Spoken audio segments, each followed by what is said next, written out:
Hello everyone, welcome to episode 8 of Comfort Food. I'm Charlie Wackolds, and joining me today is a very special guest. He is the creator of Katamari on the Mix. He's a YouTuber, an animator, an illustrator, and overall a really cool guy. So, how's it going, Casey? Man, really rolling out the red carpet for me. You know it. I mean, Yeah. I'm a big fan of your work. I've been watching your videos for the past like 20, 30 minutes before we hopped on the call, just like, because I really Awesome. enjoy your videos. Well, I hope you didn't go too deep down that hole because there's some weird stuff. The further you go down, it's the same YouTube channel I've had since I was like 15. So Oh, yeah, I feel that. That's exactly the same story for me. You peel back too many layers, and eventually you'll find something you don't know. want other people to see. and I was hanging with the same username for so long, where it was just like it was the Bonehead 93, and Oh. you know what? It's fine on its own. It's not like offensive, but it's not something you carry a brand with necessarily. Right. Yeah, I feel like it's hard to carry a brand with anything with like names in it at all. Yeah, And seriously. I see like so many friends who are like trying to do YouTube and stuff, and they have like numbers in their name. I'm like, guys, you gotta Can't be be doing careful. this. Or like two X's, one's lowercase, one's uppercase, and then a big hyphen. Oh man, the Xbox 360, Xbox Live usernames. Really, it's the only way to go. Now that I have I'm in a work office, and all my colleagues, they're all like XX Dragon Force hashtag 420 Blaze it, and that's my supervisor, and our big chief, his name is just hashtag Blaze it, and then a bunch of derogatives I don't want to get into, but. So, anyways, as I'm sure you guys could all tell based on how much I was talking about it on social media and by the title of the episode today, Casey and I are going to be talking about Katamari Damacy, specifically, well, the series and franchise in general, but specifically the first one. So Casey, why don't you tell me a little bit about your experience with the Katamari franchise and how you played and came across the first one specifically? Well, finally, someone opened up the floodgates for me because I've just been looking for an outlet, getting all pent up with Katamari in my brain. Well, the first place I think I read about it first when I was a lot younger. I think I was just starting middle school, and I was subscribed to Game Informer, and I think they had a review of the original Katamari Damacy. And I was purely like a Nintendo gamer kind of kid. I was such a Nintendo fanboy back then. And so there were a couple of games that came out for the PlayStation consoles that I missed out on a lot. Like everyone was talking about Spyro, and I had such a want to play that and some of the other Crash Bandicoot games. So I kind of had to live vicariously through other people for that sort of thing. But I heard about Katamari Damacy in that episode, or in that magazine. See, I'm so used to magazines not being a thing anymore. Yeah. But the way they described it, with the soundtrack and how they said it was super unique and colorful, it just really appealed to, sort of like what I thought of it in my mind, and the visuals and sort of just the whole way the game is played. It just sounded like something I'd really like, but I was never able to really get into it until I had like a sleepover with one of my friends, and whenever we did those, I got to like sleep in their den area, and Oh, yeah. I just got to basically I could just allow myself to play games all night, and they had We Love Katamari, the second game, and I was like, oh my god. I was like, this is my chance. I'm about to break out. And like, I haven't really had this experience with a game in a long time, but like, I remember booting it up, and I remember listening to the first song that came on, and I was like, get out of town. And I was like, I was blown away by it. And not only that, going back to it, the first song you play in We Love Katamari is like the dumbest a cappella version of the main theme you've ever heard. Like, it just sounds like a man who had like 5 hours alone in his basement, just like recording all the different layers to it. It's so, it was probably the most unique thing I've heard in a while because I don't know, I've never heard anything like it. And it also helped that the opening of We Love Katamari is super crazy, and there's animals and this huge gray man in a crown in space looking down at you, and you're like, "What? Who the hell is that?" So there was a lot I had to like come to grips with when I started it up, but it's been magical ever since. Yeah, no, so I'm in a very weird position compared to you. So I am I didn't really get into gaming until like probably like 2012 or so, and I was cursed, or well, not even 2012, like 2014 actually, and I was cursed to not be old enough to get a job, and also to only have a Wii U. Oh, wow. Yeah, so sounds like you got the wrong end of a genie's lamp there or something. right. Yeah, so like I naturally I became a huge Nintendo fanboy. You know, I also had an Xbox 360 and I played the hell out of stuff like Black Ops 2 and Halo 4. But other than that, like Super Smash Bros was basically my introduction to gaming and gaming history and Nintendo as a whole. In a lot of ways, obviously, you know, I played other games before that, especially like a lot of the Mario games, but I'd never really delved into anything before like the Wii era, because that's when I got my first console. It was a Wii. You're a unique case, man. and so I never heard of Katamari up until they announced it was coming to the Switch in a Nintendo Direct. Wow, man, you really got into the game late there.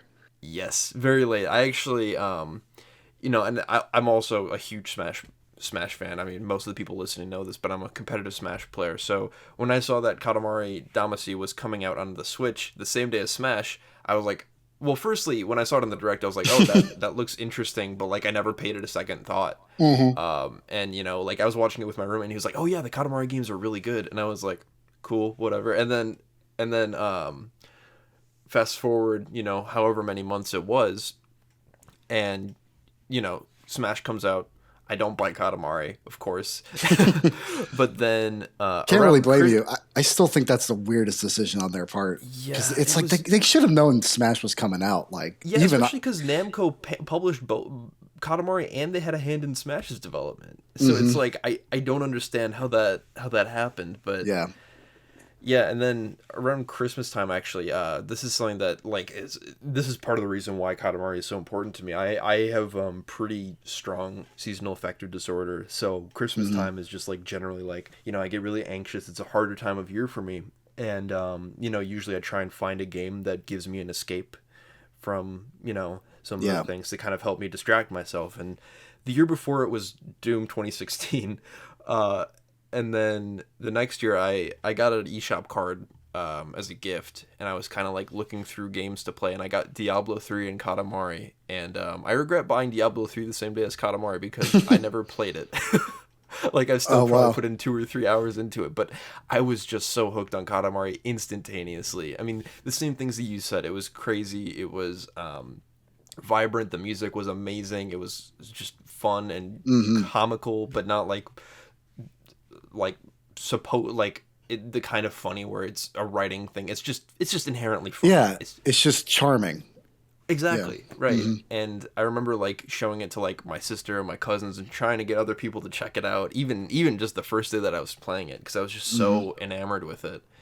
And I think there's just something innately, like, you know, same here. I've tried to get other people into it. I think the concept itself lends itself to some confusion, but I think there is something innately captivating about the whole experience when you start getting into it, because I've seen people completely like blow over it, like, oh, you know, what the hell is this? Like, I'd rather not. But then once they start playing it, they're like, oh, you know what? Oh yeah, there's something on here. There's something going on here.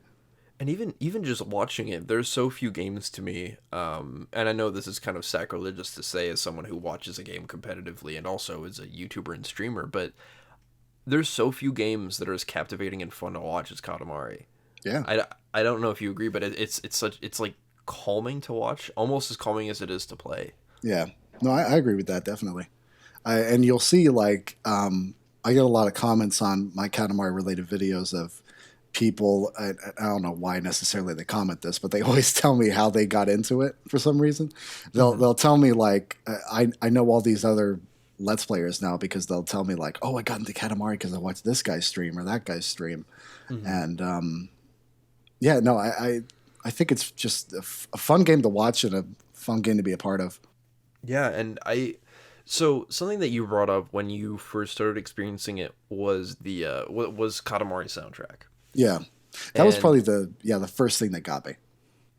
so do you think that the fact that like the first thing that really about the franchise that really made an impact was the soundtrack, do you think that that kind of led your creative like kind of your creative pursuits, I guess, for lack of a Hmm. better word, because obviously, you're one of your biggest videos on your channel is basically taking the musical elements of Katamari and kind of injecting it into, well, musical and visual elements of Katamari Hmm. and really Yeah, masterfully injecting it into the Rhythm Heaven formula. yeah. And if you guys are watching this and you don't know what Rhythm Heaven is, we're going to get into some weird topics here. But yeah, it's funny. I think the soundtrack is what sticks with me the most when it comes to Katamari. So much so that like I kind of like I can imagine myself playing it if I'm just out bored because I'll turn on the soundtrack and it's so delightful that I can kind of imagine myself back in that sort of Hmm. atmosphere. It's kind of like I have like an IV drip of Katamari feelings whenever I need them. Yeah. So yeah, I There's would say the soundtrack was a big part of making the sort of Rhythm Heaven slash Katamari mashups, just because I feel like Katamari is so musically entwined. Like Mhm. so much of its DNA is based on its just the sound of it, the atmosphere of all the sound effects and music coming together. And I guess you could say that about a lot of games, but I feel like if you play Katamari, then you kind of know what I'm talking about. You know? Mhm. Yeah, Yeah. absolutely. So so have you played every entry in the Katamari franchise, or is there any like that you and or sorry, if so, like where would you put or rank the original Katamari if you can, if That you're is able a to? that is a question that I have often. It keeps me up at night trying to rank these things. Mhm. I have I've never I have never played Touch My Katamari, which is it's just the title alone is just. I mean, how can you not play something like Touch My Katamari? But uh, just I've never really owned a what was it PS Vita or what was the one with Yeah, I the think it was touch? Vita. Yeah, okay, well that's not something I've owned. But I've played every other game. I even played some of the mobile games, which definitely not on the same level, but uh, it keeps my juices flowing if I need like a quick shot of it. Yeah. But if I had to rank them, let's go bottom up. All right, because I would say Beautiful Katamari for the Xbox is unfortunately my least favorite one. I don't know, it just felt like they're like, what do we do now? I guess we'll just do another one. Plus, that was the first one Mhm. they did. Uh, Actually, no, Mia My Katamari was the first one they did without the director Keita Takahashi when he jumped ship after we left Katamari, Mhm. and I feel like they just had a lot of problems trying to get their get the idea of what they were going to do now.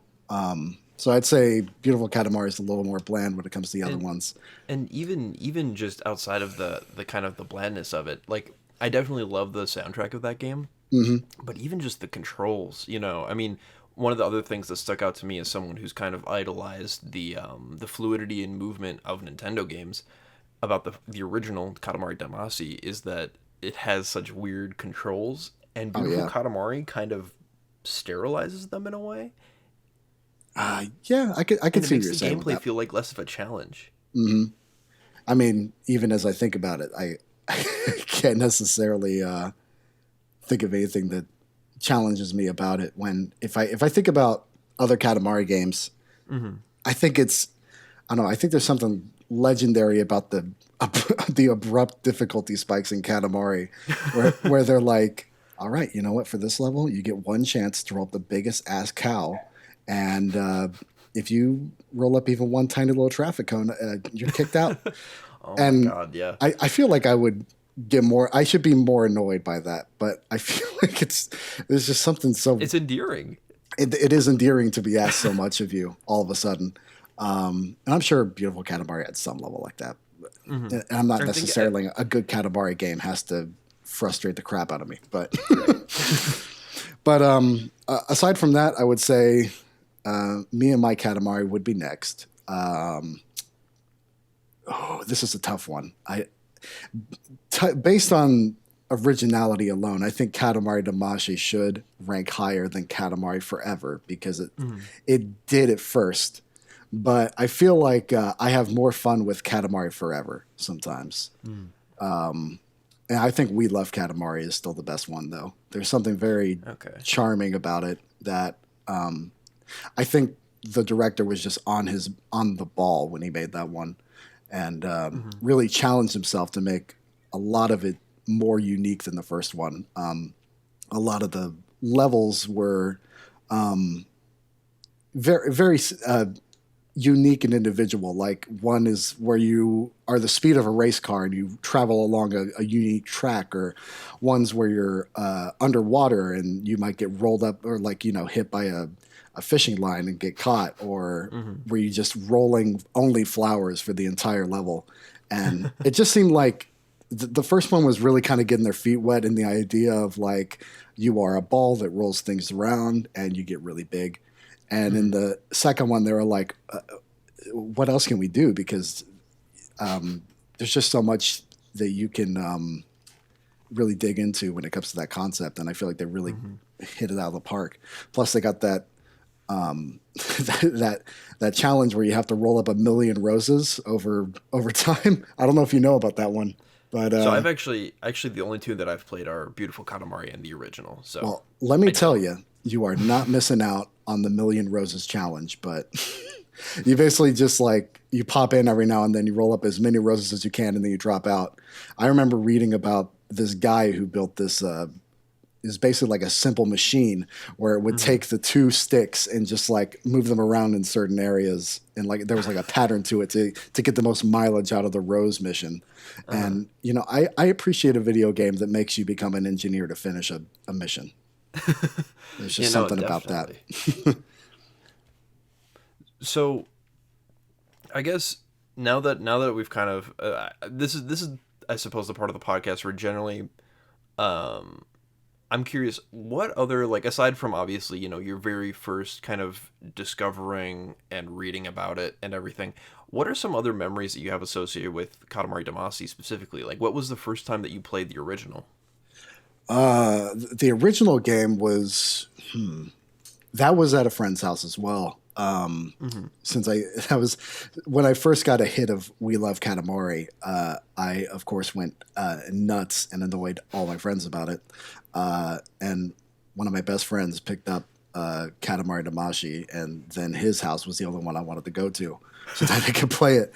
And I think just it was incredible hearing like, oh, I get a whole nother soundtrack of this stuff, and I get to see a whole nother layer to this weird king that I have an obsession with the King of all Cosmos. I don't know what it is. He's great. I can't stop looking at him.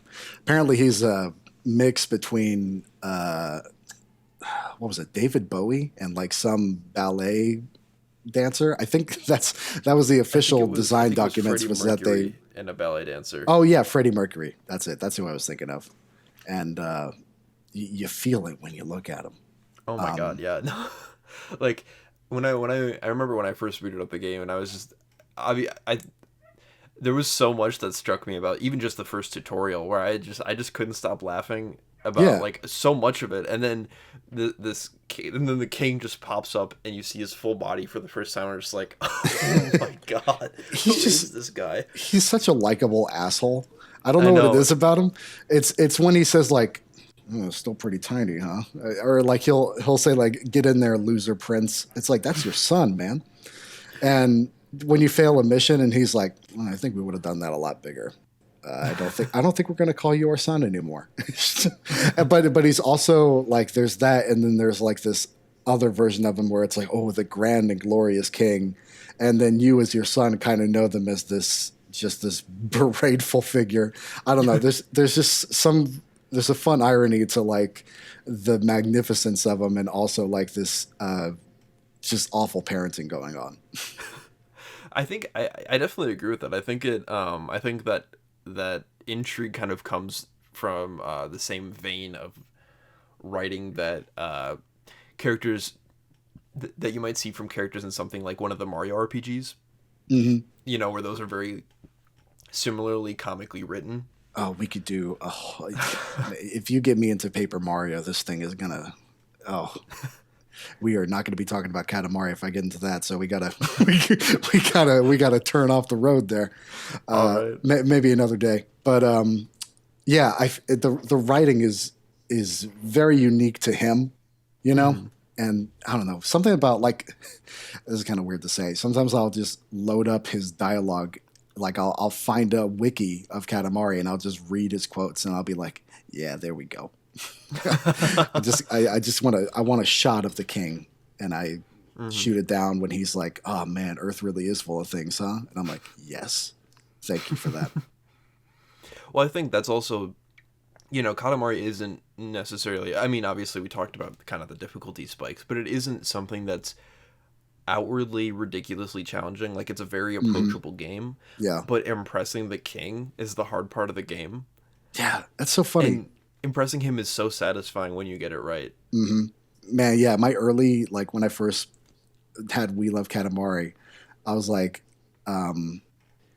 there is no way you can please this asshole. There's no way, because every mission he was like, "Oh, really? That's what you rolled up? All right, just we'll put it on the fridge, whatever." And I was like, "There's no way I'm gonna. There's no way." But throughout like so many years that I've been playing it, now I'm his favorite son.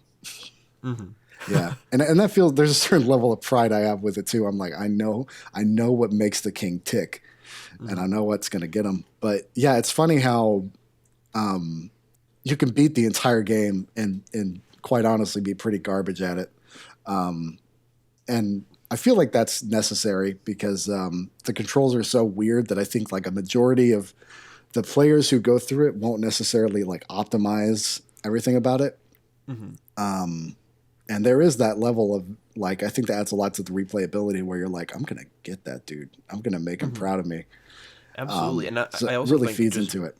generally, like, speaking of replayability, you know, when you so many games from that era and just in general that you would go back and replay, there's obviously, you know, there are a lot of exceptions, but so many games, especially from like the PS2 era and before, have so much linearity to them that it's hard to they're harder to revisit because there's less freedom provided as opposed to something like a sandbox kind of thing like a Metal Gear Solid 5 or a Breath of the Wild. Yeah, yeah, I feel what you mean. There's it's a linear game, but definitely how you go about each level is not necessarily linear. Like you can go all around it in every nook and cranny, and as you start to play it, you kind of like make this little route in your head.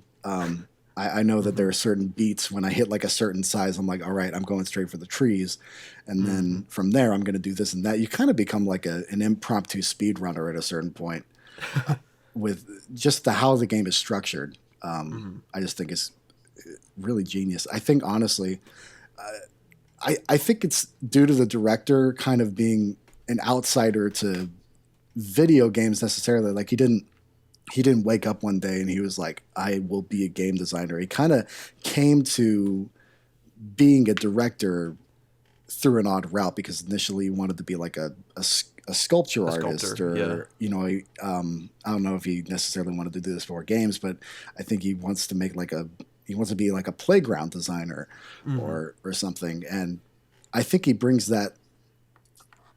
It's like he's not very rigid in his thinking when it comes to what games he can make. And there was no game before Katamari that was like, oh, you can roll up things with a ball. There was no genre that Katamari is based off of, and I think that's due a lot to the way Keita Takahashi approaches it. Hmm. Is because he's sort of an outsider to it, and he didn't necessarily have like a rigid idea of what genre he can make a game. Right. And I think that absolutely plays to the benefit of not just Katamari, but all the games that he makes. Basically, whenever, at least in my opinion, from I guess, the two of his three intellectual properties that he's created, Hmm. uh, to me, every time he makes something new, I mean, he doesn't necessarily create a whole genre. I'm not gonna Hideo Kojima this, but but I think that in a completely different topic, I think with Tom is as good of a social strand game as Death Stranding. But anyways, Maybe even more. Who knows? yeah. I can't say necessarily, but But I think that, yeah, that creativity and kind of outsider mentality allows him to it makes him one of the most interesting creators in the space, in my opinion, just yeah, because, I mean, now I'm having played with Tom and Katamari Damacy, I'm like incredibly excited to see where he goes next. yeah, seriously. I think something I admire about him is I get the feeling that when he makes one or makes a new game, he doesn't necessarily like, I don't know if this is pessimistic to say, but I get the feeling that he doesn't care if people like it necessarily. Like he has a good idea and he likes what he's about to make. And like, if I was making a game, I would always think like, is this boring? Like, all they Mhm. do is hold hands and run around in circles. Like, is that boring at all? And he's like, well, I don't care. It's just, I find it fun. I'll make it. And Mhm. I think there's a lot of courage in him when it comes to making games that I don't think people really, like, feel anyway. And Mhm. I don't know. I feel like it takes a lot of courage to make a game so uniquely, uh, something that stands alone like that could rub a lot of people the wrong way, or at least look uninteresting. That I really appreciate about it. Well, I think that kind of like that very strong artist mentality and that resistance to the business side of games, which is such a weird, like, games and film, in my opinion, are like the two most weirdly integrated between business and art Hmm. mediums that you get into that you can get. But um, I mean, seeing that's kind of, in my opinion, I mean, and based on everything that we've seen, that's pretty much why he left Namco and why he stopped making Katamari in the first place, was that he was tired of that, of being hampered by his own creation. Yeah, and he didn't want to get into this repetition of being like, I guess I'm the Katamari man now, where I, Mm. I make a new Katamari, and we're gonna make Katamari Black Ops next year, and stuff like that. Yeah, I can understand him wanting to move on to something else, and I mean, in the end, I appreciate him doing that because uh, I feel like our culture is necessarily richer because of the things that he's brought to the table. Even if I don't think it's got a lot of mainstream appeal, some of the games that he makes, but Mhm. I don't necessarily care about that. And I also feel like a lot of the games that really stick out uh, when you look in the past with them is like these games that really go against the grain and sort of like Mhm. set their own path, because no one's gonna want to play the same sort of game over and over again unless it's Katamari, because I'll do that. Because I'll So, play whatever comes out. I'm sort of addicted at this point. just out of curiosity, kind of going off the concept of him going on his own and creating this style, this genre, whatever you want to call it, Mhm. how many of the other kind of, I guess the only way I could describe them as Katamari like games have you played? Like, have you played Donut County? Have you played Anarcute? Have you played any of those at all? You know what's funny is that, I mean, they all look interesting, but Mm-hmm. And I don't know, maybe this sounds bad to say, but I always look at them and I'm like, I know where I can go for that. And usually it's Katamari, but Right. I'm not dissing those games. Like I've seen people play Donut County, and it seems like a charming game. Mhm. But if I want a sort of game where I can accumulate a lot of things and get bigger over time, and just kind of make like a order and chaos sort of situation out of my Mhm. own upbringing. It's a What? weird way to say it, but basically, I don't know. I have Katamari, so I don't Mhm. necessarily need to go looking for more of it because I have it already. I definitely understand that. Well, I think what's interesting is that, one of the things that specifically about Donut County in that kind of vein of Katamari games that are like Katamari and have that similar concept of growing mass.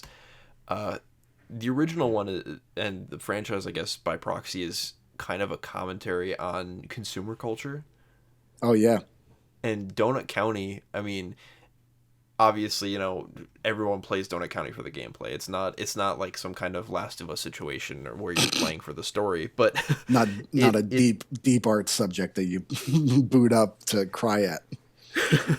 right. And it does have the similar, if not more, maybe outward, or some might call ham-fisted. I wouldn't necessarily go that far, but it has a similar. It even has that DNA of it, that it kind of has that critique of consumer culture because, Mhm. I mean, not to go too far off topic, but I don't know how familiar you are with the concept of Donut County, but basically you're this raccoon who's trying to get more trash for other raccoons so that Mhm. you can get things.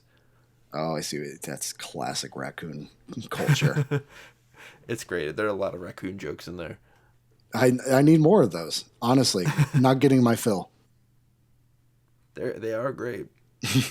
I feel like Kada has touched on like a sort of consumer, like a criticism of consumer culture with Katamari, and I don't know Hmm. if that was more of an afterthought that he had after he made it, or if that was something he actually held on to when he was doing it. Hmm. But in the afterthought, there's a lot of when you love a game as much as I love Katamari, you start to want to dig into it and pick apart things that maybe you don't necessarily need to get into. Like, Hmm. is this a criticism of capitalist society? And it's like, or maybe I can just be the funny green man and pick things up. But Uh-huh. I don't know.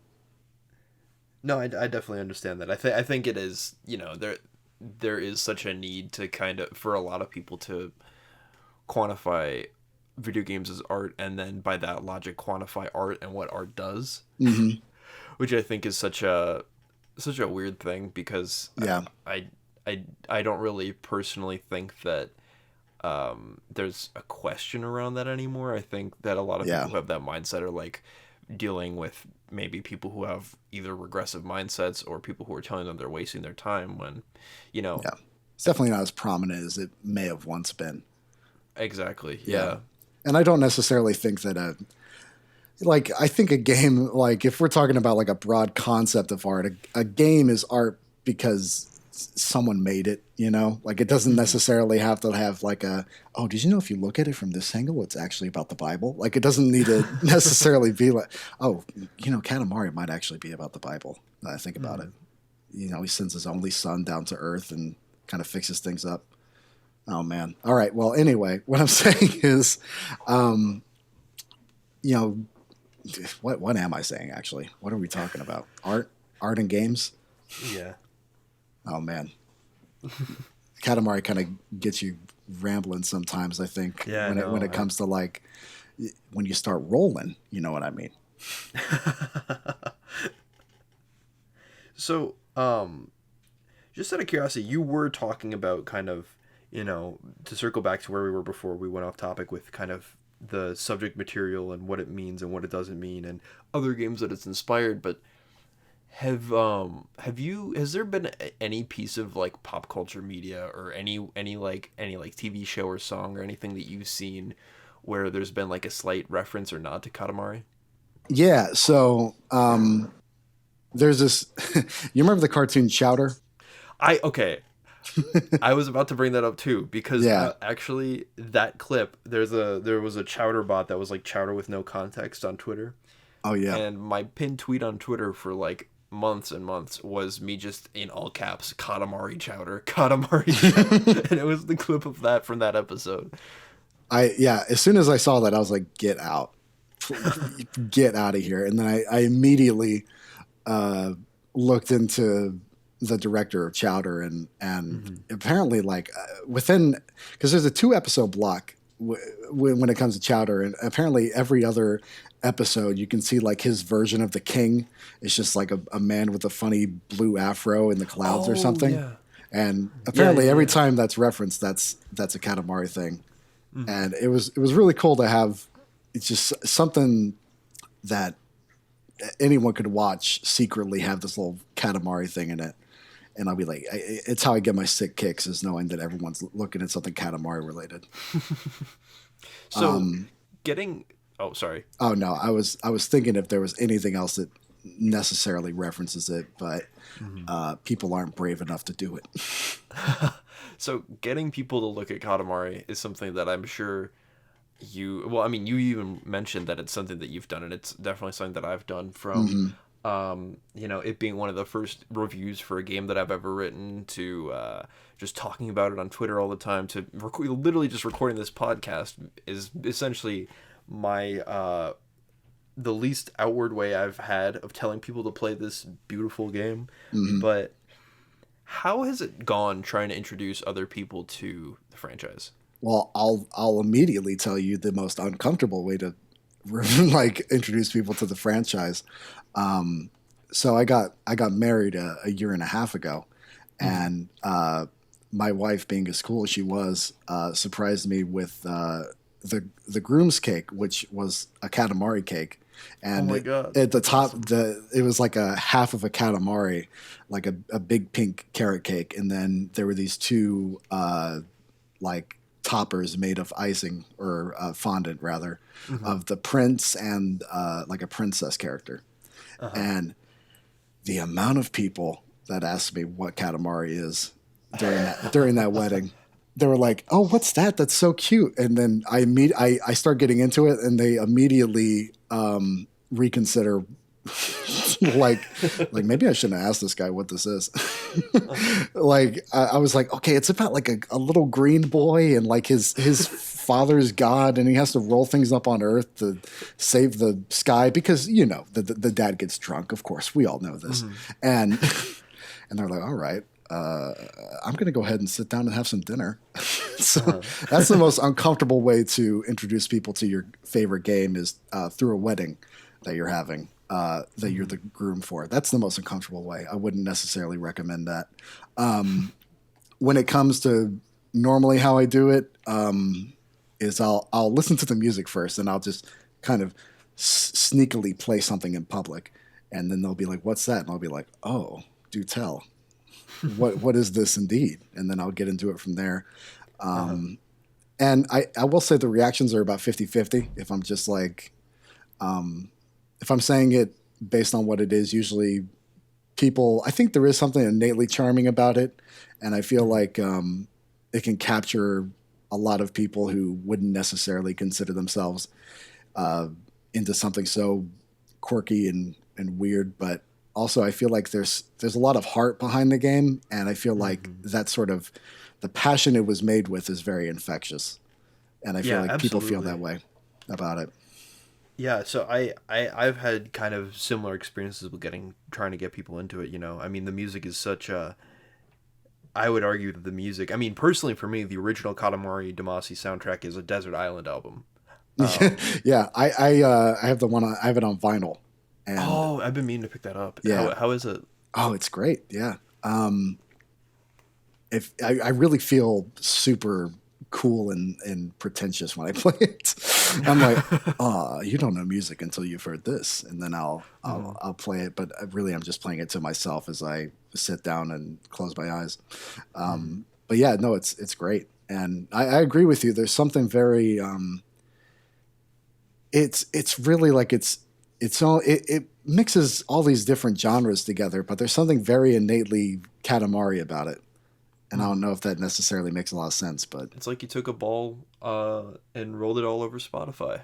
Ah, man, I don't know what you could possibly be referencing about this ball. I have no clue. But yeah, I would agree with you. It's such a prominent soundtrack. I think it's the thing that sticks with me the most about Katamari is that I can listen to the music anytime I want and sort of be transported back into that atmosphere. Yeah. Yeah. Yeah, I to this day I am so unbelievably mad that there is no that the original Katamari Damacy soundtrack is not on Spotify. I know. It I will find the man by, responsible. I cope by listening to this to just some random like playlist of like remixes and spoofs kind of off of it, and some of them are good, but you know, you can only get so much listening to a Game Chops remix of Katamari on the Rocks. Yeah, really. Yeah, exactly. And Like, man, I have searched. It's probably about once every week. I'll be like, "Oh, let's see if anyone's done a good one. Katamari mashup. Oh no, okay, never mind then. My favorite one so far is it's one I featured in Rhythm Damashi Katamari on the mix. It's the one at the end. It was the 8-bit big 8-bit band big band. rolling Lonely Rolling Star cover. I was like, man, this is incredible. Honestly, Yeah, that cover's really good, and the animation on it's really good too. If you Yeah. look it up on YouTube. yeah, big shout out. Drop a sub for the 8-bit big band. And speaking of the soundtrack, just to reference something that I mentioned that I was going to be doing this podcast with you, and someone mentioned that David Bowie on Twitter says the soundtracks of the Katamari series are some of the coolest and happiest around. Believe it or not, the Katamari Damacy soundtrack helped me keep my chin up during some really rough times in my life, and I feel that absolutely. Yeah. I would say that my life hasn't been remarkably a difficult one or anything, but I feel like it would have been worse had I not had Katamari along with me. I mean, it's so hard to be to you know, it's kind of like the reverse of something like the blues, where Katamari is just such a up-tempo, cheerful, happy soundtrack overall, and it's impossible not to be happy when you Yeah. listen to it, I think. And And you yeah, know, I would going off say, of the sorry. sorry, you know, the title of this podcast is comfort food, and one of my particular comfort foods is Katamari, you know. So Exactly. I sorry, what were you gonna say? Oh, well, I was going to say, it's interesting how a lot of the soundtrack, like it is an up tempo, upbeat sort of game, and I feel like the majority of the big hits when it comes to that game soundtrack are that way.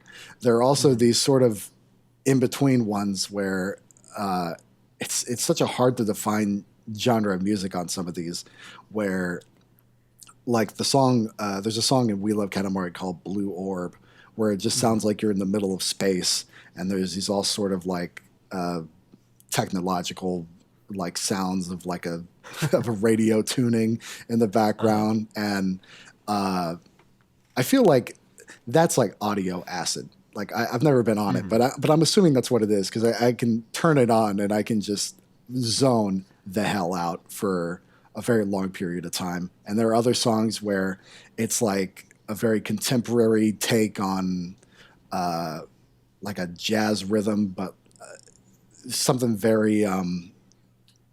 See, this is the thing about Katamari. It's hard to kind of quantify some of the music Right. choices, And which the game in I also general. appreciate. Yeah, which is good that we have like an hour to talk about it because it's kind of hard to nail down exactly what it's all Yeah. about. But there's just something that's very. The soundtrack just has so much depth to it, and despite that, it doesn't feel like someone just put a bunch of songs in a game and said, "All right, ship that out." You know, there's such a unique feels voice purposeful. behind it that kind of everything is, adhering to that one voice of Katamari, I feel.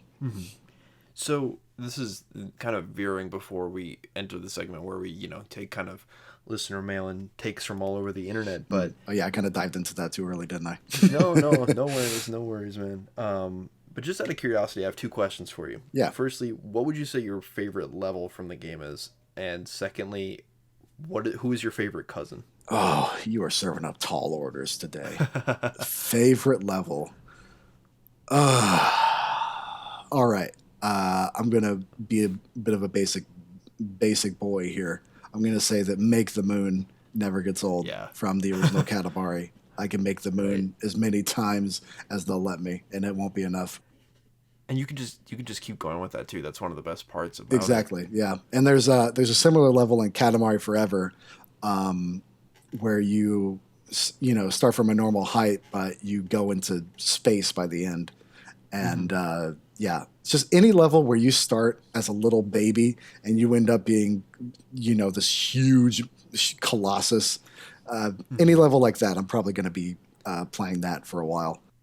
Yeah, I feel like any level that speaks to not only the gameplay and the music, but also just the scale that Hmm. happens and the like that satisfactory that oh my god, that satisfying sense of progression and scale that you get whenever you play it Hmm.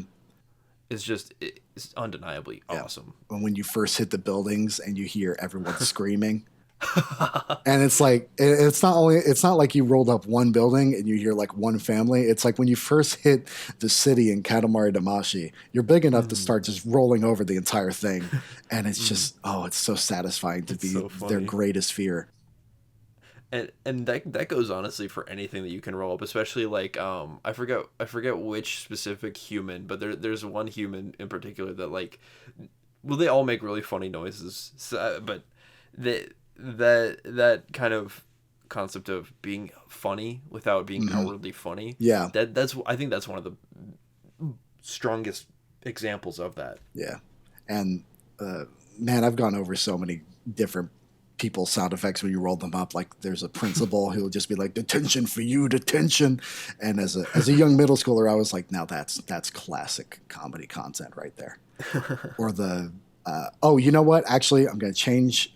Actually, no, I'm not going to change my answer. But my second favorite level is the one where you roll a sumo wrestler along and you make him eat things, and he gets bigger as you roll things to eat for him. Mm, I don't know if you've that one's I think in We Love Katamari, so you may yeah, not be I think familiar so. with it, but I've if you seen it. can live vicariously through what the message of it is, and I think you can see why that would be close to my favorite. But when it comes to cousins, the best cousin is objectively, ooh, that's such a hard question. I'm going to go with Odiko, the big, tall, the one with the big purple head that reaches Mm, up. mm. He's top content there. I love that guy. Kuro, of course, the lone samurai cousin, pretty Mm. cool. Um, if we can count the prince, then I guess he's just my favorite character. But Oh if yeah, of but if you're going course. to limit to me to cousins, then it's got to be Odiko. What about you? I'm, I'm a big fan of miso. Ooh, a I quality th- choice. I think because like one of my favorite things, you know, when the king starts butting in, whenever you're going through the levels and you roll up a Hmm. cousin or something that he comments on, and miso in particular is not only in my favorite level in the game, if I remember correctly, which is make the Hmm. moon. But also, it's when you roll him up, the king makes a comment about how it's gross that he has soup inside of his head. Yeah, I think he ends every time you roll up a cousin. I think he ends whatever statement he says with, "That's disturbing." It's like, hey man, these are your family members. Like, I get the feeling going to Thanksgiving with the king is just a very berating experience. Where he's like, "Oh, what kind of face do you have?" And it's like, I've been here like 8 times. I'm You're my I'm uncle. You I'm know me. I'm your son. All right, so I think we've reached the part in the podcast where we start taking input and memories from everyone else. So this first one comes from Johnny Folks. That's at Johnny Folks on Twitter. And he says, Yo, Lonely Rolling Star is one of the few songs that has made me tear up just because it's so joyful. Yeah, I absolutely agree with that. And I remember when you're in middle school, you're kind of insecure about what choices you make and the things that you like. And Mm-hmm. I remember Lonely Rolling Star was something that I'd like to hide from people when I talk about Katamari because it's so Uh-huh. bubbly that I thought like, oh, if they know that I am so into this song, they're gonna think I'm a Mm-hmm. big baby. But yeah, no, that's an amazing song. I feel like it's the one that a lot of people have an attachment to. And if you go, I don't know if this is necessarily confirmed, but there is this theory about Lonely Rolling Star that the writer who wrote it may have based it off of one of her close friends who passed away. And I think it was about how she wanted that friend to sort of roll off and do her own thing, and then someday they'll meet back up again. And I was like, oh, okay, so now I'm going to cry every time this plays. Now, that may not be confirmed. I feel like, I mean, the whole thing about her friend passing away around that time is confirmed. So I feel like there is some truth to it. But yeah, there was something that's very bubbly about Lonely Rolling Star, and also sort of Melancholy. there's a very slight melancholy to it. So yeah, I feel like that's probably what made him emotional. So he feels that this sort of disparity between those two things. Yeah. Here's another one from Isaiah Colbert, and that's at Isaiah on Twitter. He says, first exposure to it was watching Wooly play... Oh, my phone turned off. He says, man. first exposure to it was watching Wooly play it on his channel. Having it on in the background was chicken noodle soup for the soul. Downloaded Reroll recently, and am periodically making stars daily while trying to avoid King of All Cosmos disappointment. Oh, well, I think you're going to hit that disappointment no matter what. So for me, it's the cow level. I have never, ever done good on the cow level. No? No. The most I've rolled up a medium-sized dairy cow, and it took all of my concentration. And I don't know what it is. Like, I swear my heart and soul is connected to this game, but I cannot roll up a big cow no matter how hard I try. I think... Yeah, I think that's probably the level that I have the most challenge with, too. Yeah. And people write online, they're like, oh, you just need to follow this path and pick up this and that. And I'm like, are you aware that there is a cow running around at high speed that will knock me into everything and everyone? Like, I feel like he just put that in the game to laugh at me in a sense. Are you familiar with that Let's Player? No, No? not at all. Well, I'm sure he's swell because he's playing Katamari for everyone. Oh, so, absolutely. So yeah, just if you play Katamari, guaranteed success on YouTube. yeah. Honestly, this is maybe not a smart thing, but if someone plays Katamari, I automatically assume they are a great person. And I don't know how far I'm going to get in life with that mindset, but no one has proven me wrong yet. So, just if anyone is listening out there, play Katamari, and maybe you'll watch your sense of morality get boosted.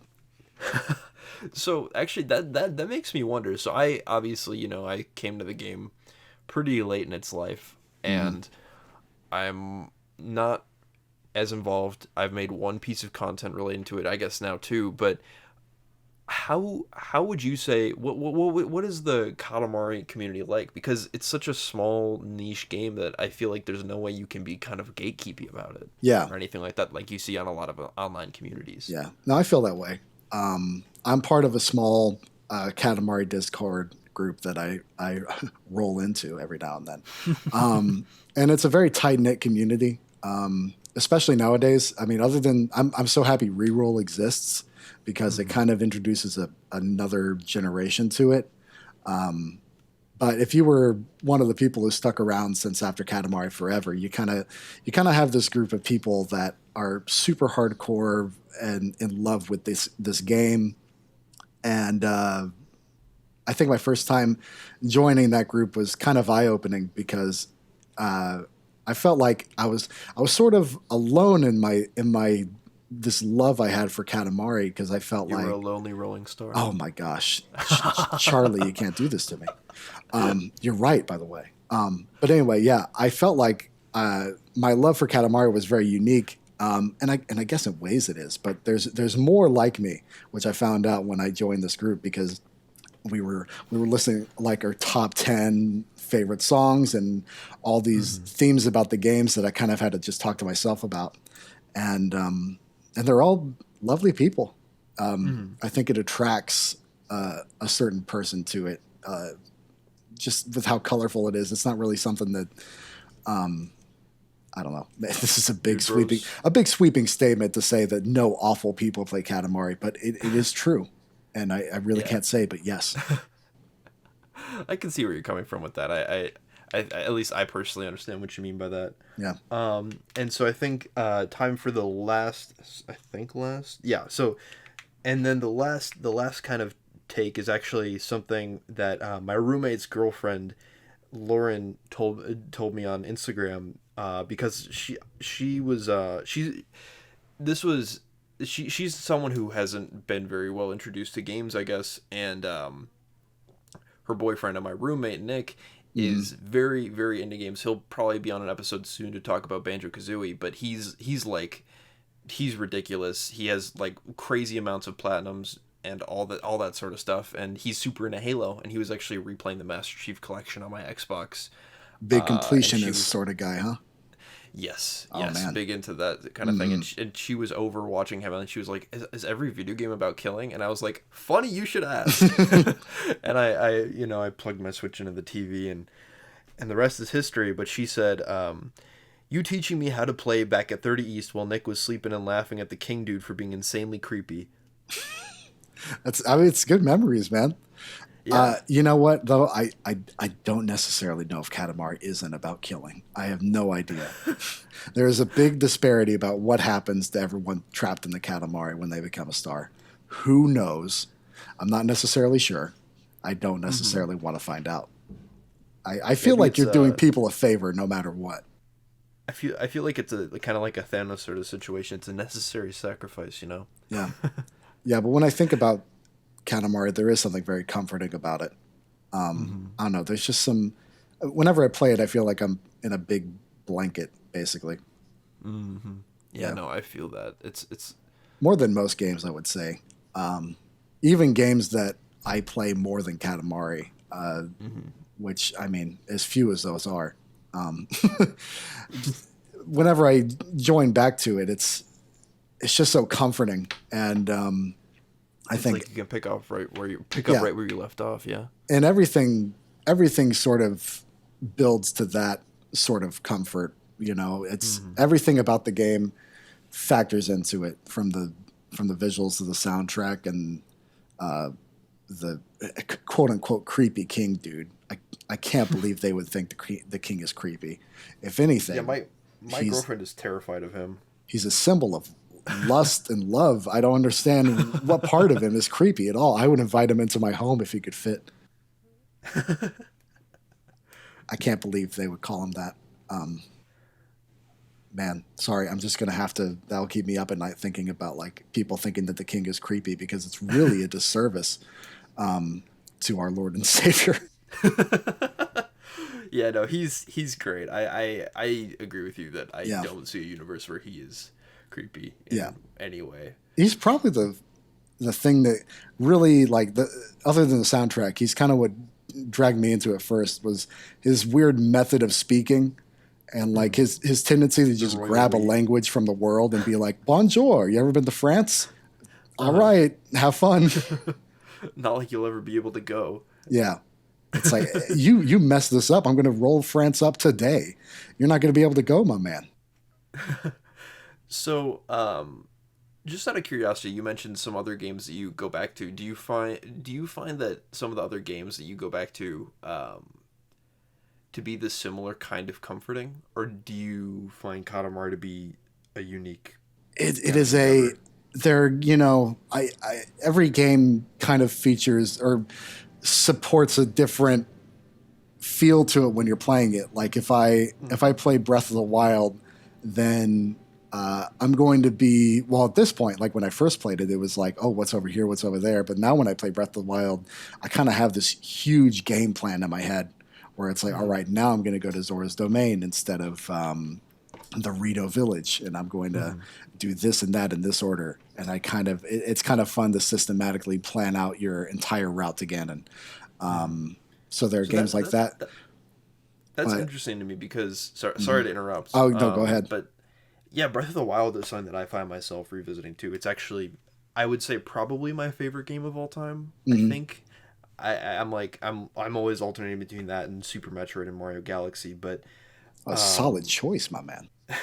thank you.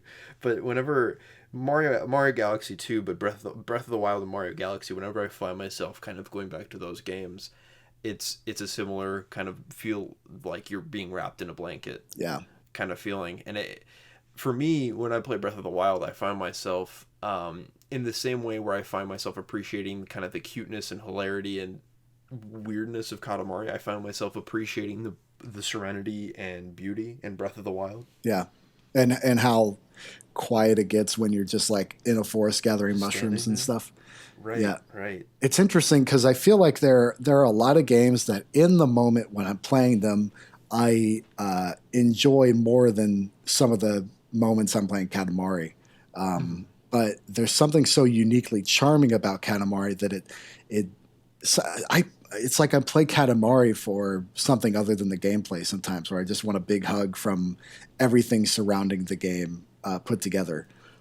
It's kind of hard to explain. But No, I think I know what you mean. Yeah, I would like right now.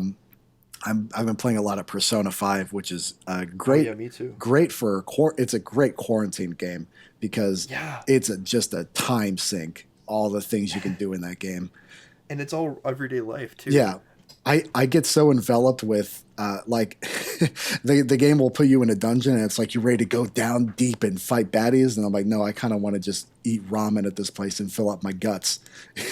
You know, I don't know. It's a very different feeling than when I'm playing Breath of the Wild or when I'm playing Katamari. Katamari is just so uniquely comfort food. You know what I mean? Yeah. Big name drop I just pulled there. I don't know if you noticed the name of the podcast matching with what I've just said. Big brain. That's some brand synergy right there. Yeah. Thank you.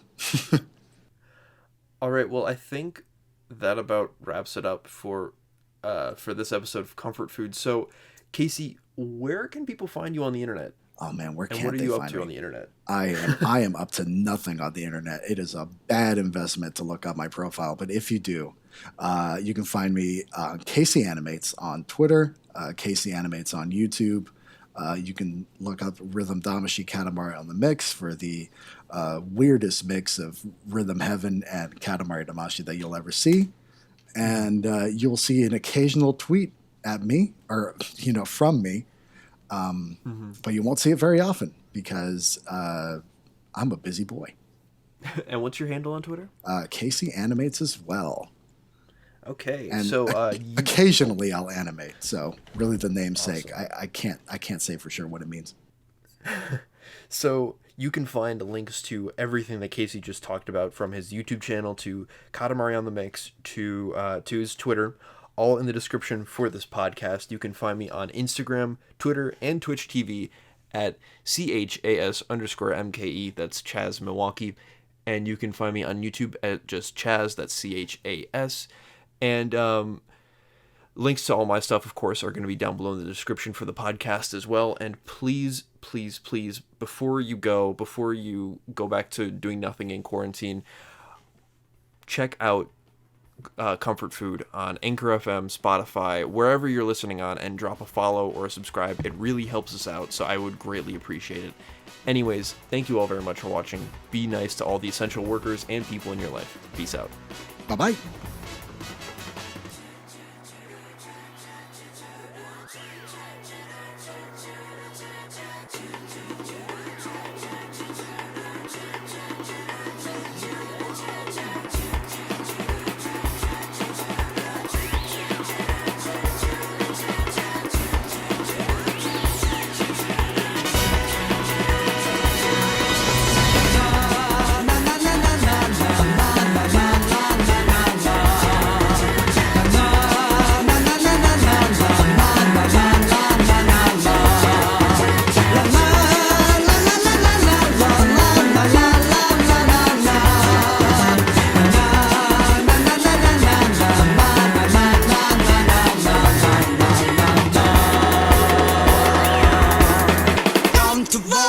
Do your best. Picnic 기분 feel so good. 素敵な afternoon. プラチナみんな yeah. 固めててこ